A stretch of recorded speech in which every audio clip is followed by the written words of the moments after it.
اعلی حضرت عظیم المرتبت فاضل بریلوی رضی اللہ تعالیٰ عنہ شان حضرت سیدنا امام جعفر صادق یعنی کہ شہزادہ حضرت سیدنا امام باقر اور نبیر حضرت سیدنا امام زین العابدین صلوات اللہ تعالی و سلامہ علی جدہم الکریم و علیہم، ان کی شان حضرت امام جعفر صادق رضی اللہ تعالیٰ عنہ کی شان میں فرماتے ہیں کہ جعفر صادق بحق ناطق بحق واسق توئی بحر حق مارا طریق حق نما امداد کن۔ شجرہ مبارکہ کے اندر بھی اعلیٰ حضرت فاضل بریلوی رضی اللہ تعالیٰ نے آپ کا ذکر فرمایا، اور یہ ہمارے مرشدان اعظام میں ان کا شمار ہوتا ہے، حضرت سیدنا امام جعفر صادق رضی اللہ تعالیٰ عنہ و ارغاہ عنہ کا۔ شجرہ مبارکہ میں جو ہے مصرع صدق صادق کا تصدق صادق الاسلام کر، وہ حضرت امام سیدنا جعفر صادق رضی اللہ تعالیٰ عنہ کا وہاں پر ذکر مبارک کیا گیا ہے۔ حضرت امام جعفر صادق رضی اللہ تعالیٰ عنہ و ارغاہ عنہ اتنی بڑی شخصیت، اتنی بڑی ذات کہ جن کا تذکرہ ہم جیسے نااہل اور نادان لوگوں سے کیا ہو سکے گا، بس یہ ہے کہ آپ کا ذکر خیر کر کر اور آپ کے فیضان کرم کی کچھ چھیٹیں حاصل ہو جائیں، اس امید کے ساتھ ذکر خیر کر لیتے ہیں۔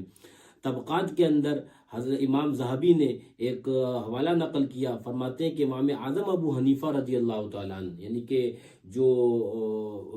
کتنے بڑے امام ہیں جن کے بارے میں خود آقا نے فرمایا کہ جو علماء نے فرمایا کہ یہ اس کے اندر بشارت میرے آقا نے امام اعظم ابو حنیفہ رضی اللہ تعالیٰ عنہ کی دی کہ علم اگر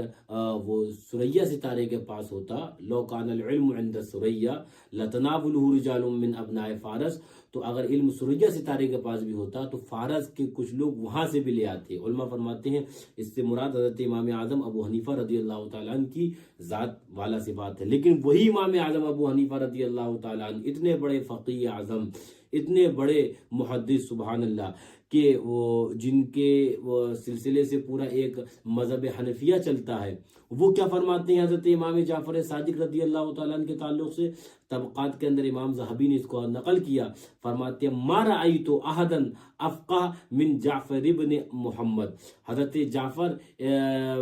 حضرت امام جعفر صادق رضی اللہ تعالیٰ عنہ سے بڑا میں نے فقیہ دیکھا ہی نہیں، سبحان اللہ۔ امام اعظم ابو حنیفہ رضی اللہ تعالیٰ عنہ فرماتے ہیں میں نے ان سے بڑا فقیہ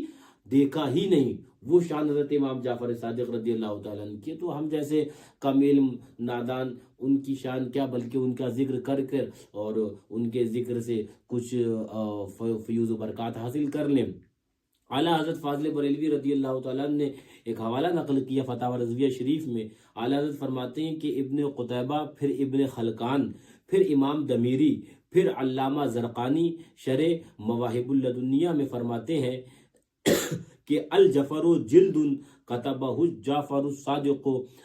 کتب فیہ لأہل البیت کل ما یحتاجون الی علمہ وکل ما یکون الی یوم القیامہ، یعنی کہ جفر ایک جلد ہے کہ امام جعفر صادق رضی اللہ تعالی عنہ نے لکھی، اور اس میں اہل بیت کرام کے لیے جس چیز کے علم کی انہیں حاجت پڑے اور جو کچھ قیامت تک ہونے والا ہے سب کچھ تحریر فرما دیا۔ فتاوی رضویہ شریف میں یہ اعلیٰ حضرت نے نقل فرمایا حوالہ۔ تو سبحان اللہ، اب میں یہاں پر اعلیٰ حضرت رضی اللہ تعالیٰ عنہ کی سکھائی ہوئی عادت مبارکہ کے مطابق بتا دوں کہ وہ جو اعلیٰ حضرت نے سکھایا کہ چھیڑنا شیطان کو عادت کیجئے، کہ وہابی دیوبندی تو کہتے ہیں کہ ابھی تک وہ اسی میں ہلکے ہوئے ہیں کہ حضور کے علم غیب کے بارے میں کہ یہ ایسا تو یہ ایسا۔ ارے حضور کے علم غیب تو بہت بڑی بات ہے، وہ ذات تو بہت عرفہ والا ہے۔ حضور کے شہزادوں کے شہزادوں کے شہزادوں کے شہزادے غالباً چھٹی نسل میں حضرت امام جعفر صادق رضی اللہ تعالیٰ عنہ کا علم پاک یہ ہے کہ وہ قیامت تک آنے والے سارے معاملات اس کتاب کے اندر درج فرما دیا، اور اس حوالے کو ابن قتیبہ، پھر ابن خلقان، پھر امام دمیری، علامہ زرقانی وغیرہ نے اس کو حوالے کو نقل کیا۔ اعلیٰ حضرت نے فتاوی رضویہ میں اس حوالے کو نقل فرمایا انہی علماء کے جو ہے وہ حوالوں سے۔ اب آپ دیکھیے خالی اعلیٰ حضرت فاضل بریلوی رضی اللہ تعالیٰ نے یہ حوالہ نقل بھی فرمایا، اور ایک جگہ اعلیٰ حضرت رضی اللہ تعالیٰ نے اسی کو پر تبصرہ فرماتے ہیں کہ فتاوی رضویہ شریف کے الفاظ ہیں کہ جفر بے شک نہایت نفیس اور جائز فن ہے، حضرات اہل بیت کرام رضی اللہ تعالی علیہم کا علم ہے۔ امیر المومنین مولا علی کرم اللہ وجہ الکریم نے اپنے خواص پر اس کا اظہار فرمایا اور سیدنا امام جعفر صادق رضی اللہ تعالی عنہ اسے معرضے کتابت میں لائے۔ کتاب مستطاب جفر جامع تصنیف فرمائی۔ علامہ سید شریف رحمۃ اللہ تعالی علیہ شرح مواقف میں فرماتے ہیں امام جعفر صادق نے جامع میں ما کانا وما یکون تحریر فرما دیا۔ فتاوی رضویہ شریف کی عبارت یہاں تک مکمل ہوئی۔ تو سرکار اعلیٰ حضرت رضی اللہ عنہ فرماتے ہیں کہ یہ علم پر جو علم جفر جو کہا جاتا ہے وہ علم جفر مولائے کائنات کرم اللہ تعالیٰ وجہ الکریم نے اپنے خواص پر اظہار فرمایا، یعنی کہ آپ اس علم کی شروعات تو وہاں سے ہوئی ہے، لیکن اس کو معرض کتابت کے اندر حضرت امام جعفر صادق رضی اللہ تعالیٰ نے اس کو فرمایا۔ اور فرماتے ہیں جو اعلیٰ حضرت نے فرمایا نا کہ علامہ سید شریف رحمۃ اللہ تعالیٰ فرماتے ہیں کہ اس کے اندر ما کانا وما یکون کا علم داخل فرما دیا۔ تو ہم تو عقیدہ کہ ہمارے حضور ما کانا وما یکون کا علم جانتے ہیں۔ علماء نے فرمایا حضور کی بہت عرفہ و اعلیٰ شان ہے، حضور کے شہزادے اور حضور کے جو آل پاک حضور کے کرم سے ما کانا وما یکون کا علم جانتی ہے، اور یہ علماء نے اپنی کتابوں کے اندر لکھا ہوا ہے۔ تو ما کانا وما یکون کا علم حضرت امام جعفر صادق رضی اللہ تعالیٰ نے فرما دیا۔ تو میں یہاں پر ایک بات ذہن میں آئی کہ ممکن ہے میرا جو ذہن کام کرتا ہے وہ یہ کہ علم جفر میں جو نام دیا گیا وہ حضرت امام جعفر صادق رضی اللہ تعالیٰ نے کے نسبت اور آپ کے نام پاک سے ہی اس علم کو علم جفر کہا گیا۔ باقی علماء اس کے اندر اپنی اور بھی آراء رکھ سکتے ہیں، جو میرا ذہن کام کیا وہ یہ ہے۔ بہرحال تو یہ شان حضرت امام جعفر صادق رضی اللہ تعالیٰ عنہ کی ہے۔ ایک اعلیٰ حضرت فاضل بریلوی رضی اللہ تعالیٰ عنہ نے صواعق محرقہ حضرت امام ابن حجر مکی رضی اللہ تعالیٰ عنہ سے جو حوالہ نقل کیا، فرماتے ہیں فتاوی رضویہ شریف میں، ایک اور فتاوی رضویہ شریف کا میں حوالہ آپ کو سناتا ہوں حرف بحرف۔ فرماتے ہیں کہ امام ابن حجر مکی صواعق محرقہ میں نقل فرماتے ہیں جب امام علی رضا رضی اللہ تعالی عنہ، یہ کون ہے؟ یہ حضرت امام علی رضا رضی اللہ تعالیٰ عنہ امام جعفر صادق رضی اللہ تعالیٰ عنہ کے پوتے ہیں، اور یہ وہی امام ہے حضرت امام علی رضا رضی اللہ تعالیٰ عنہ جن کو ہم سنی محبت سے امام ضامن رضی اللہ تعالیٰ عنہ کہتے ہیں۔ تو یہ وہی امام علی رضا رضی اللہ تعالیٰ عنہ امام جعفر صادق رضی اللہ تعالیٰ عنہ کے یہ آپ پوتے ہیں۔ اعلیٰ حضرت فرماتے ہیں امام ابن حجر مکی صواعق محرقہ میں نقل فرماتے ہیں جب امام علی رضا رضی اللہ تعالیٰ عنہ نیشا پور میں تشریف لائے، چہرہ مبارک کے سامنے ایک پردہ تھا۔ حافظان حدیث امام ابو زرعہ رازی و امام محمد بن اسلم توسی اور ان کے ساتھ بے شمار طالبان علم و حدیث حاضر خدمت انور ہوئے اور گڑ گڑا کر عرض کیا اپنا جمال مبارک ہمیں دکھا دیجئے، یعنی کہ آپ کے جو پردہ پڑا تھا تو عرض کیا کہ حضور یہ پردہ ہٹا دے اور اپنا جمال جہاں آ رہا اپنا جمال مبارک یہ اس کا دیدار فرما دے۔ تو اعلیٰ حضرت فرماتے ہیں کہ صواعق محرقہ کے اندر امام ابن حجر مکی رضی اللہ عنہ لکھتے ہیں کہ گڑ گڑا کر عرض کیا کہ اپنا جمال مبارک ہمیں دکھا دیجئے اور اپنے آبائے کرام سے ایک حدیث ہمارے سامنے روایت فرمائیے۔ امام نے سواری روکی اور غلاموں کو حکم فرمایا پردہ ہٹا لیں۔ خلق خدا کی آنکھیں جمال مبارک کے دیدار سے ٹھنڈی ہوئیں،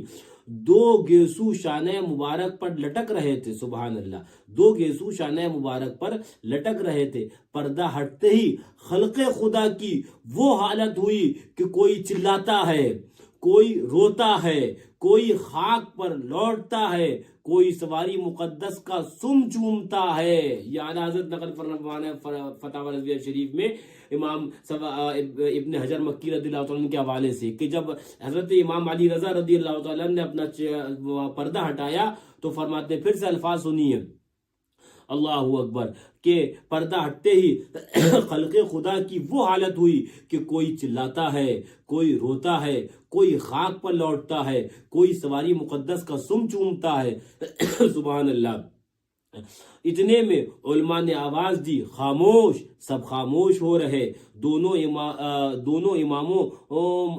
امام مذکور نے حضور سے کوئی حدیث روایت کرنے کی عرض کری۔ حضور نے فرمایا، اب حضرت امام علی رضا رضی اللہ تعالیٰ نے فرمایا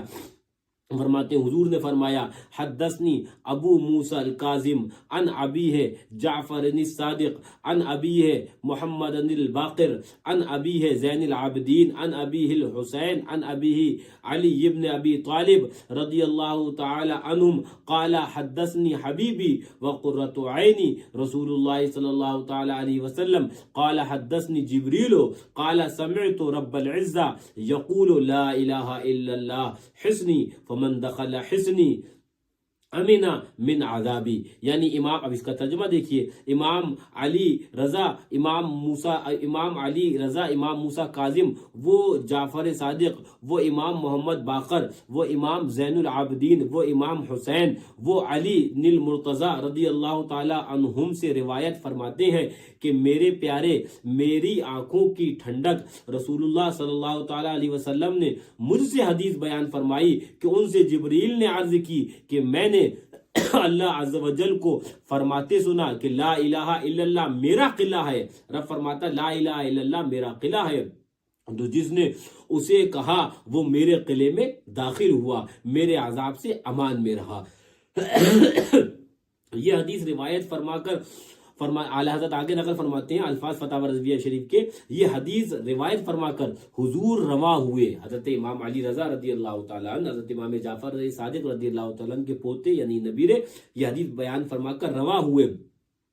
اور پردہ چھوڑ دیا گیا۔ دواتوں والے جو ارشاد مبارک لکھ رہے تھے شمار کیے گئے 20,000 سے زائد تھے، الصواعق المحرقہ، یعنی کہ 20,000 سے زیادہ جو علم حدیث میں وہاں پر حضرت امام علی رضا رضی اللہ تعالیٰ عنہ سے شرف تلمذ حاصل کیا، وہ 20,000 سے زائد جو ہے وہ شمار کیے گئے۔ اللہ اکبر۔ اب یہ جو سلسلہ ہے، جو سلسلۃ الذہب جسے کہتے ہیں، کہ حضرت امام علی رضا رضی اللہ تعالیٰ نے اپنے آپ سے شروع کیا اور اس کے بعد اپنے سبحان اللہ وہ چلتے گئے اور وہاں تک بارگاہ ایزدی تک یہ سلسلہ پہنچا۔ اس جو سلسلے کی تعلق سے اعلیٰ حضرت آگے کیا فرماتے ہیں حضرت امام احمد ابن حنبل رضی اللہ تعالیٰ عنہ کے حوالے سے، وہ آپ ذرا دیکھیے۔ اعلیٰ حضرت آگے فرماتے ہیں کہ امام احمد ابن حنبل رضی اللہ تعالی عنہ نے فرمایا لو قرأت هذا الاسناد علی مجنون، یعنی کہ یہ اسناد اگر میں کسی پاگل کے اوپر پڑھ کر دم کر دوں تو فرماتے ہیں وہ اپنے پاگل پن سے ٹھیک ہو جائے گا۔ یہ اتنی مبارک سبحان اللہ اسناد ہے۔ پھر سے وہ اسناد سنیے، میں خالی وہ اسناد کا حصہ سناؤں، کیا فرماتے ہیں سبحان اللہ، فرماتے ہیں کہ حدثنی ابو موسیٰ الکاظم عن ابیہ جعفر الصادق، حضرت امام جعفر صادق، عن ابیہ محمد الباقر عن ابیہ زین العابدین عن ابیہ الحسین عن ابیہ علی ابن ابی طالب رضی اللہ تعالی عنہ قال حدثنی حبیبی وقرۃ عینی رسول اللہ صلی اللہ تعالی علیہ وسلم قال حدثنی جبریل قال سمعت رب العزہ۔ یہ جو سلسلہ فرماتے ہیں امام احمد ابن حنبل رضی اللہ تعالیٰ فرماتے ہیں، اعلیٰ حضرت نقل کیا فتاوی رضویہ شریف میں، کہ یہ اگر اسماء مبارک جو ہیں اور یہ سند اور یہ سبحان اللہ فرمایا جاتا ہے کہ اس اسناد کو اگر کسی پاگل کے اوپر پڑھ کر دم کر دو تو فرماتے ہیں حضرت امام احمد ابن حنبل رضی اللہ عنہ وہ اپنے پاگل پن سے ٹھیک ہو جائے گا۔ سبحان اللہ۔ تو یہ شان حضرت امام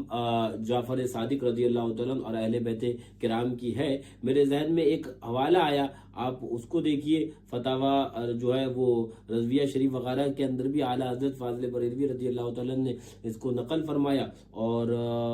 فتاوی رضویہ شریف کے اندر اور دیگر ائمہ نے بھی اس کو نقل فرمایا۔ حضرت امام جعفر صادق رضی اللہ تعالیٰ کے چچا ہیں ایک، الحمدللہ فقیر کی وہ بغداد معلیٰ میں جب حاضری ہوئی تھی تو حضرت کی ان کے بھی آستانے، ابھی میں نام بتانے جا رہا ہوں، حضرت امام جعفر صادق رضی اللہ تعالیٰ کے چچا ہیں، اور حضرت امام سیدنا باقر رضی اللہ تعالیٰ عنہ کے وہ بھائی ہیں۔ کیا ہے ان کا نام؟ حضرت زید بن علی، اور زید شہید بھی رضی اللہ عنہ ان کو کہا جاتا ہے۔ تو ان کے مزار مبارک پر بحمدللہ فقیر کی حاضری بھی ہوئی ہے۔ اب اعلیٰ حضرت فاضل بریلوی رضی اللہ تعالیٰ نے آپ کے واقعوں کو فتاوی رضویہ شریف میں نقل بھی فرمایا ہے۔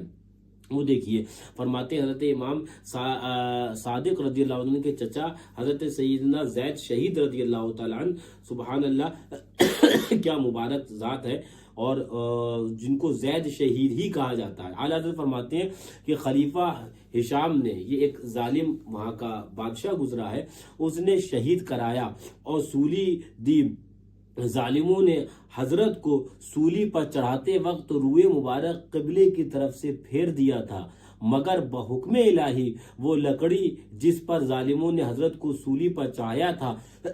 قبلہ رخ پھر گئی اور حضرت کا منہ قبلے کی طرف ہو گیا۔ سبحان اللہ۔ اعلیٰ حضرت نقل فرمان ہے حضرت کا منہ قبلے کی طرف ہو گیا اور ظلم شدید کے، اور فرماتے ہیں ظلم شدید کے نعش مبارک کو دفن نہ ہونے دیا، برسوں سولی پر ہی رہی، برسوں سولی پر رہی۔ لیکن سبحان اللہ، کرامت یہ اور شان یہ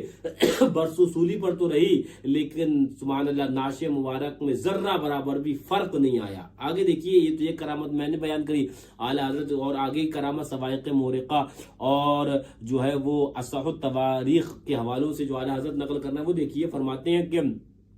نعش مبارک کو دفن نہ ہونے دیا، برسوں سولی پر رہی، ان برسوں میں بدن مبارک کے کپڑے گل گئے تھے، قریب تھا کہ بے ستری ہو۔ اللہ عز و جل نے مکڑی کو حکم دیا، اس نے جسم مبارک پر ایسا جال تان دیا کہ بجائے تہبند ہو گیا۔ سبحان اللہ۔ ایک دوسری کرامت کہ جب آپ کو سولی وہاں پر معاذ اللہ ان ظالموں نے دفن نہ ہونے دیا آپ کی نعش مبارک کو اور سولی پر رہی، تو آپ کا جسم مبارک تو صحیح سلامت رہا لیکن جو جسم مبارک پر کپڑے تھے وہ گل کر گرنے لگے اور اندیشہ ہوا کہ کہیں وہ بے ستری نہ ہو جائے، تو پھر اللہ رب العزت نے حکم دیا اور مکڑی نے وہ جالا تنا اور وہ بجائے تہمند ہو گیا۔ سبحان اللہ، کہ کہیں مکڑی کو حکم دیتا ہے رب تو غارے وہ سبحان اللہ ہجرت کی رات سور شریف کے اندر مکڑی وہاں جالا تن دیتی ہے، اور کہیں رب حکم دیتا ہے مکڑی کو حضوری کے شہزادوں کی حفاظت کے لیے تو وہ مکڑی جالا تن دیتی ہے، تو ان کی جو ہے وہ بے ستری اور وہ جالا بجائے جو ہے وہ تہمند ہو جاتا ہے۔ سبحان اللہ۔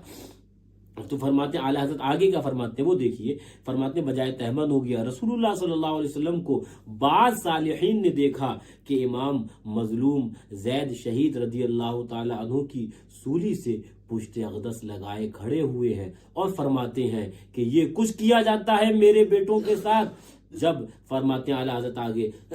جب ہشام مر گیا تب نعش مبارک دفن ہوئی۔ فتح رضویہ شریف۔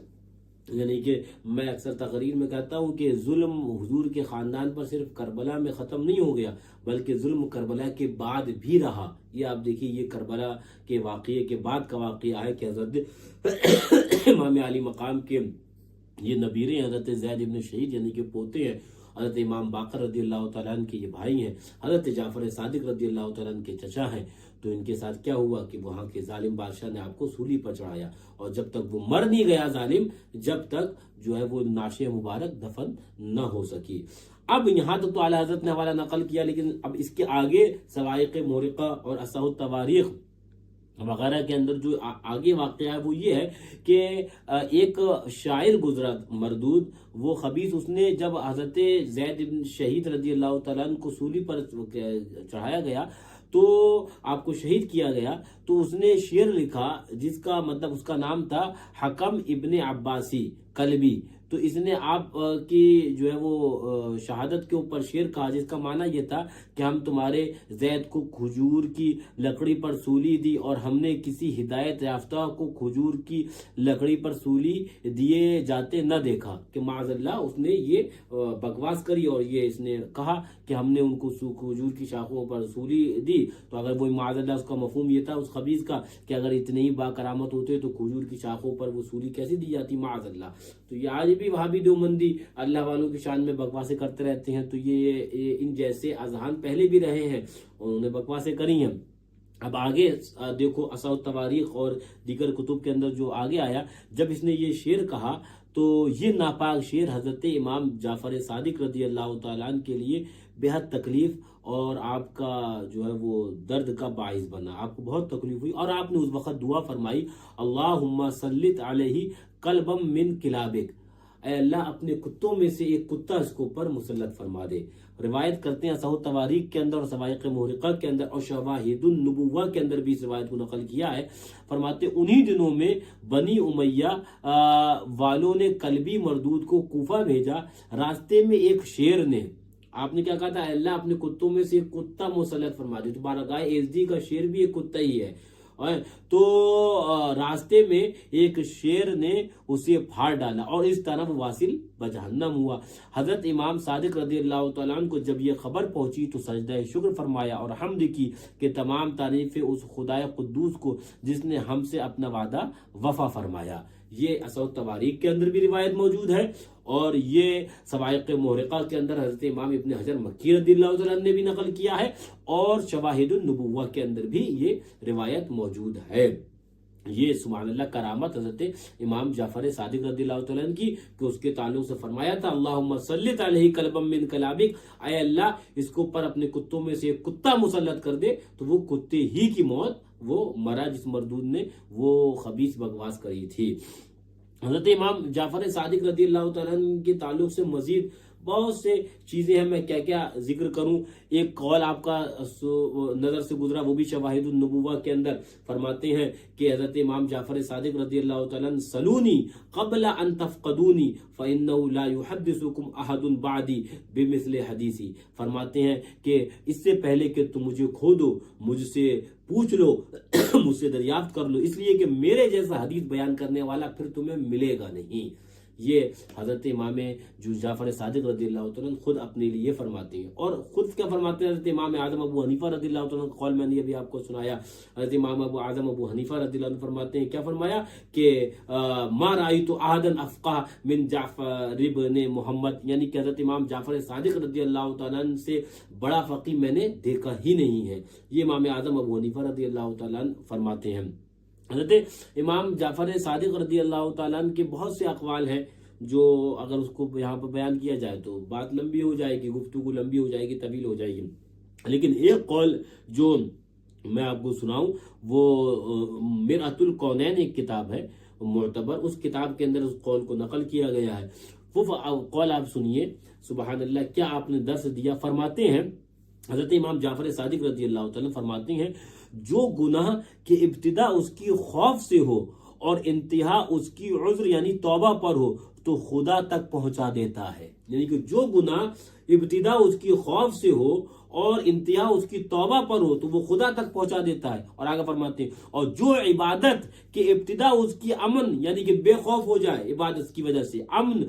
پر ہو اور انتہا اس کی غرور پر ہو، وہ خدا سے دور کر دیتی ہے۔ اور آگے فرماتے ہیں کہ متی مغرور گناہگار ہے اور گناہگار باعذر یعنی کہ جو اپنے گناہ کے اوپر لجاتا ہے اور توبہ بھی کرتا ہے، فرماتے ہیں گناہگار باعذر، فرماتے ہیں وہ متی ہے۔ آگے فرماتے ہیں عبادت بے توبہ مفید نہیں، کیونکہ رب نے توبہ کو عبادت پر مقدم رکھا۔ جہاں قرآن پاک میں ذکر کیا التائبون العابدون، تو التائبون کو پہلے رکھا اور عابدون کو بعد میں رکھا، تو فرماتے ہیں کہ عبادت بغیر توبہ کے یہ قبول نہیں ہے، توبہ پھر عبادت۔ تو یہ حضرت امام جعفر رضی اللہ تعالیٰ عنہ کا قول سامنے آیا، ذکر کر دیا۔ اب حضرت امام جعفر صادق رضی اللہ تعالیٰ عنہ کی شان تو بہت عرفہ والا ہے اور آپ کی سبحان اللہ ذات بھی بہت عرفہ والا ہے، اس پر کلام کیا ہی کوئی کر سکتا ہے اور کسی کا مجال۔ اب یہ کہ ہمارے دیار کے اندر، ہندو پاک وغیرہ کے اندر یہ ایک شرعی تو نہیں لیکن عرفی آپ یہ کہیے کہ طریقہ رائج ہے کہ 22 رجب کو حضرت امام جعفر صادق رضی اللہ تعالیٰ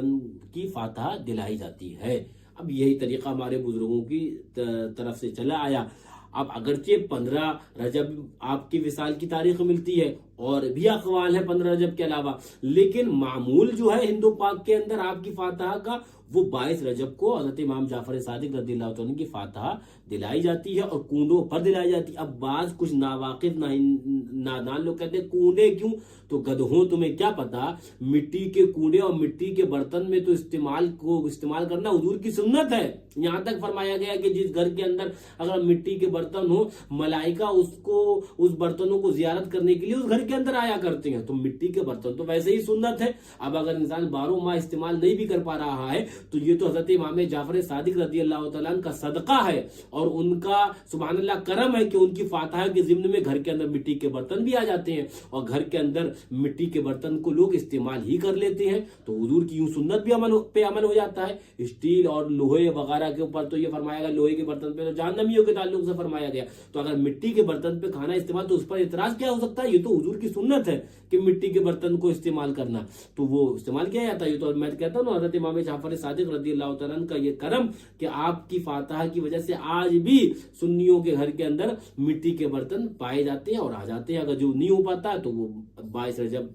کو آپ کی فاتحہ کے دن مٹی کے برتن کو استعمال کر لیتا ہے. یوں حضور کی سنت پر عمل بھی ہو جاتا ہے. تو اب میں بتا کیا رہا تھا, ہمارے ہندو پاک کے اندر 22 رجب ہی آپ کی فاتحہ کا معمول ہے. ہم بھی اپنے بزرگوں سے یہی طریقہ دیکھتے چلے آئے, انہوں نے بتایا کہ ہم بھی اپنے بزرگوں سے اسی طریقے پہ عامل رہے. اب یہ ماہنامہ سنی کرن جو بریلی شریف سے چھپتا تھا اس پر اس کا ایک فتویٰ بھی میں آپ کو سنا دوں مختصر, اور سرکار مفتی اعظم ہند شہزادے اعلی حضرت تاجدار اہل سنت کی اس پر تصدیق بھی موجود ہے. حضرت علامہ وہ جنہوں نے یہ فتویٰ دیا قاضی عبد الرحیم صاحب قبلہ بستوی, جو خادم رضوی دارالفتہ بریلی شریف میں جنہوں آپ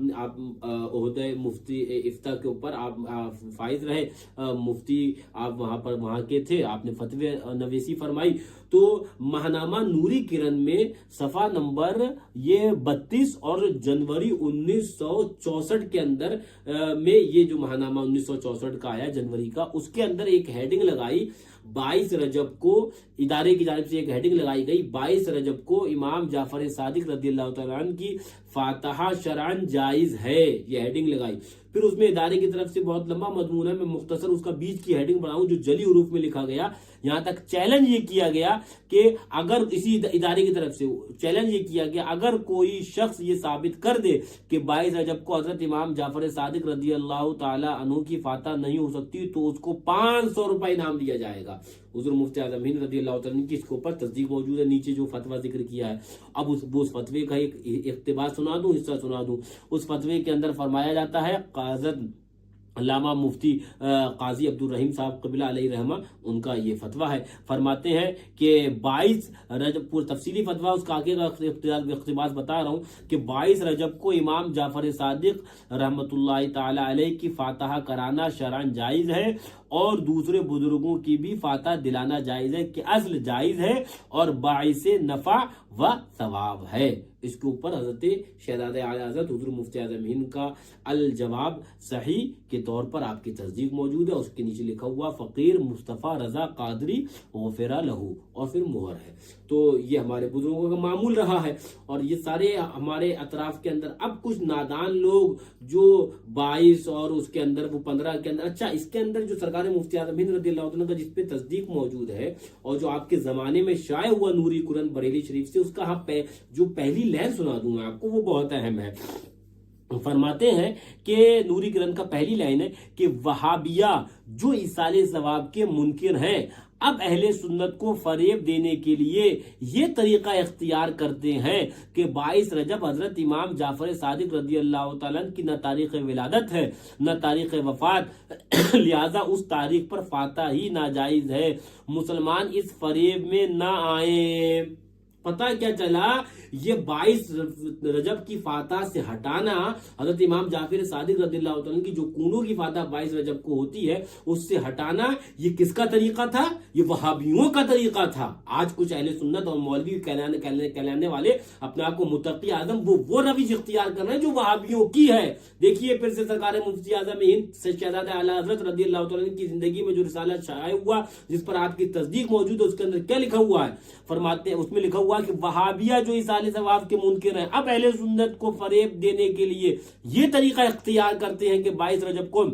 امام جعفر صادق رضی اللہ تعالیٰ کی نہ تاریخ ولادت ہے نہ تاریخ وفات, لہذا اس تاریخ میں پر فاتحہ ہی ناجائز ہے. مسلمان اس فریب میں نہ آئے. تو آج جو کام وہابیوں کا تھا وہ اپنے آپ کو سنی کہلانے والے مولوی کر رہے ہیں. بات یہی ہے کہ علماء سے دوری ہے اور یہ خالی اس کے اندر نہیں, میں تو اکثر وہ بھی کہتا ہوں سرکار مفتی اعظم ہند رضی اللہ عنہ کا شعر سنگ درے جانا پر کرتا ہوں جبھی سائیں سجدہ نہ سمجھ نجدی. سرکار مفتی اعظم فرمانا ہے سجدہ سمجھنا نجدی کا کام تھا, تو آج وہ سنی سجدہ قاعدہ سمجھا ہوا. بہرحال وہ ایک الگ موضوع ہے, وہ تفصیلی موضوع کبھی ہوگا وقت انشاءاللہ اس پر کلام بھی کریں گے. تو اپنے لیے تو یہ ہے کہ تیرے غلاموں کا نقش قدم ہے راہ خدا, وہ کیا بہک سکے جو یہ سراغ لے کے چلے. اپنے اپنے اکابر اعظام کے طریقے کے اوپر عامل ہے, وہی طریقہ نجات ہے, وہی طریقہ ہے. ہمیں نئی دلیل چاہیے, تو دلیل آپ حضرات کے لیے میں نے بیان کر دی. اپنے لیے تو اتنی دلیل کافی کہ ہمارے بزرگان دین نے جس طریقے پر عمل کیا ہم بھی اسی طریقے پر عامل ہیں. اس لیے کہ میں ایک بات ضمنی طور پر علمی بتا دوں, حضرت سیدنا وہ کتاب فقہ حنفی کی معتبر ہدایہ کے اندر ذکر کیا گیا ہے کہ کبوتر اور غالباً گوریا کا بھی ذکر ہے کہ اس کی بیٹ پاک ہے, ہدایہ کے اندر ذکر کیا. اس کو پر پھر انہوں نے تفصیل کری, صاحب ہدایہ کا دعویٰ قرآن و حدیث سے مسئلے کو ثابت کرتے ہیں, پھر دلیل نقلی کے علاوہ دلیل عقلی سے بھی ثابت کرتے ہیں. تو اس کے اندر ہدایہ کے اندر حضرت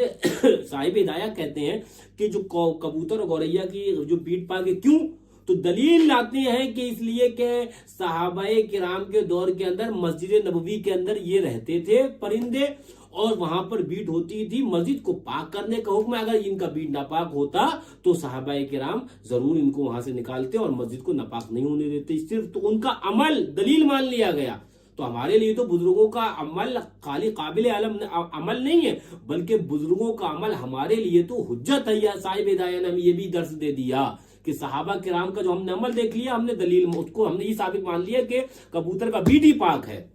انہوں نے یہ دلیل مان لی. تو اپنے لیے یہی کہ جو بزرگان دین نے جو ہمیں راستہ دیا, یا جو اس راستے پر وہ عامل تھے, ہم اس راستے پر چل رہے ہیں. وہ جو اعلیٰ حضرت نے فرمایا یا رسول اللہ علیہ السلام, تیرے غلاموں کا نقش قدم ہے راہ خدا, وہ کیا بہک سکے جو یہ سراغ لے کے چلے. جو یہ سراغ لے کے چلے گا وہ نہیں بہکے گا, اور جو اس سراغ سے ہٹے گا اور اپنی عقل لگائے گا تو چونکہ یوں ہے تو چونکہ یوں ہے, تو وہ 22 نہیں ہے تو 24 نہیں ہے تو وہ 15 ہے, تو جو یہ کہے گا تو ایک یہی نہیں, وہ ہر جگہ بہکے گا. اور اہل سنت کو وہ فتنوں و فساد میں بھی ڈال دے گا, اور خود بھی بہکے گا اور دوسروں کو بھی بہکائے گا. اللہ تعالیٰ ایسے فتین اور ایسے فتنہ پردار لوگوں سے ہمیں محفوظ فرمائے. بزرگان دین کی فاتح اور ان کے آداب اور ان کے بتائے ہوئے طریقے پر عمل کرنے کی توفیق عطا فرمائے. 22 رجب کو جو ہمارے بزرگان دین کا معمول تھا, اسی پر حضرت امام جعفر صادق رضی اللہ تعالیٰ عنہ کی فاتحہ دلانا چاہیے. اسی پر دلاؤ اور امام جعفر صادق رضی اللہ تعالیٰ عنہ کے فیوز و برکات حاصل انہی دن جو ہمارے بزرگان دین نے رکھے ہیں انہی دن حاصل ہوں گے انشاءاللہ تعالیٰ. باقی تو جس دن جو چاہیں وہ رکھے, فاتحہ تو ہر دن ہو سکتی ہے, لیکن کچھ ایام بزرگوں نے جو خاص فرمائے تو ان کی کچھ خاص برکتیں بھی ہوا کرتی ہیں. لہذا 22 رجب کو ہی کو سرکار امام جعفر صادق رضی اللہ تعالیٰ عنہ کی فاتحہ کا اہتمام کرے, تاکہ ایک من جملہ اہتمام ہو جو پہلے ہوتا تھا کسی زمانے میں. اب یہ 22 اور 15 کی وجہ سے وہ جو فاتحہ کا اہتمام من جملہ کے تہوار کے طور پر, ایک مکمل اہتمام کے طور پر جو سنی گھر گھر کے اندر فاتحہ دلاتے تھے, تو وہ ان جو ہے وہ نقطہ چینیوں کی وجہ سے یہ چیز جاتی رہی. تو اللہ تعالیٰ اسی راستے پر ہم سب کو واپس لوٹائے اور اسی پر گامزن فرمائے.